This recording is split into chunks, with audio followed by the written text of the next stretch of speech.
pessoal, depois das características gerais dos desertos, da sua distribuição geográfica, das suas características climáticas, de maneira geral, eu fiquei de falar um pouco para vocês sobre a flora e a fauna, na verdade, mais mostrar um pouco algumas imagens de vegetação e de animais que são comuns nos desertos do mundo todo. Lembrando vocês que nós estamos tratando de grandes biomas da Terra, ou seja, é uma grande generalização.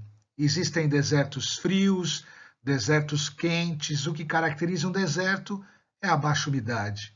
Então, a formação vegetal, ela está associada a essas condições climáticas intensas de altas temperaturas durante o dia e baixas temperaturas durante a noite, num deserto como o Saara, e de baixa pluviosidade em qualquer deserto.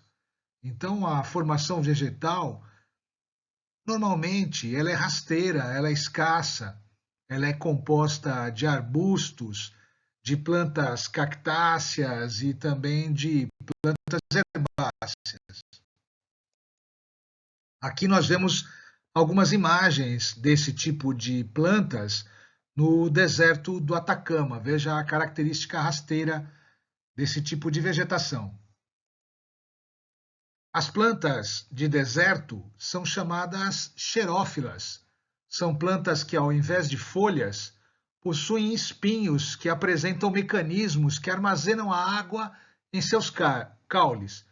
Os espinhos, de fato, nessas plantas são metamorfoses das folhas, justamente para armazenar água.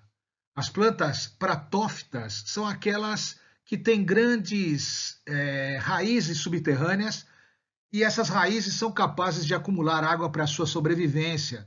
São espécies com baixa evaporação e garantem a sua respiração por meio da fotossíntese. E um outro tipo de planta que é possível encontrar nos desertos são plantas perenes. Essas são capazes de adormecer, entrar em dormências por longos períodos de seca e depois elas vêm a florescer em período mais úmido. Isso é comum também nos ambientes de savana, como nós vamos ver em outro episódio. Mais algumas imagens: xerófitas, pratófitas. Mais algumas imagens dessa vegetação típica de deserto, plantas xerófitas. A fauna, da mesma maneira, os animais eles estão adaptados a viver em desertos. Eles são chamados xerócoles.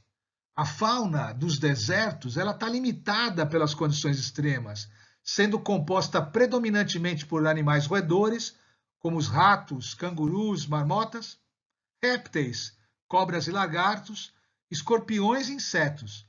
A maioria desses animais eles desenvolvem suas atividades no período noturno, quando as temperaturas são mais baixas, e durante o dia permanecem refugiados das temperaturas elevadas. Os camelos, os dromedários, são mamíferos do deserto, podem passar até um mês sem beber água e vários dias sem se alimentar, pois possuem a corcova que serve como reserva de gordura.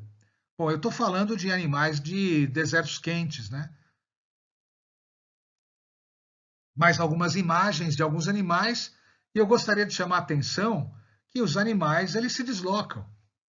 Então, impalas, por exemplo, elas podem ser encontradas em desertos, mas também no bioma de savana, que são adjacentes. Dependendo da época do ano, uma época mais úmida ou mais seca, você pode encontrar os animais em diferentes biomas. E aqui algumas imagens de animais de desertos frios.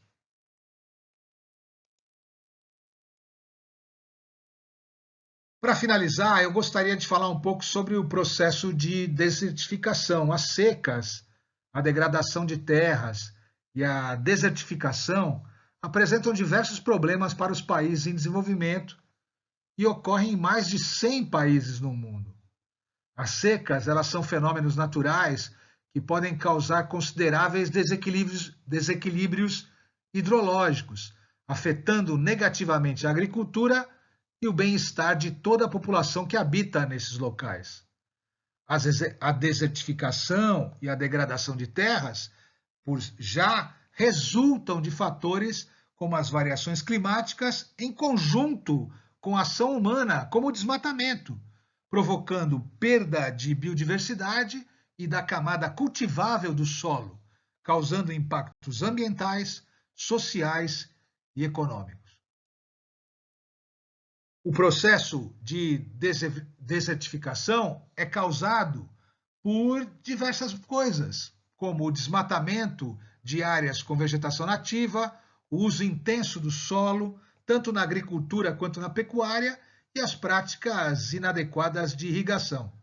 Como consequência da desertificação, ocorre a eliminação da cobertura vegetal, a diminuição da biodiversidade, salinização e alcalinização do solo, a intensificação dos processos erosivos, a redução das terras cultiváveis, a diminuição da disponibilidade e da quantidade de água. Muito obrigado, pessoal. Nos vemos no próximo episódio. Falaremos das savanas, que é um ambiente semi-úmido, digamos assim. Nos vemos. Até lá.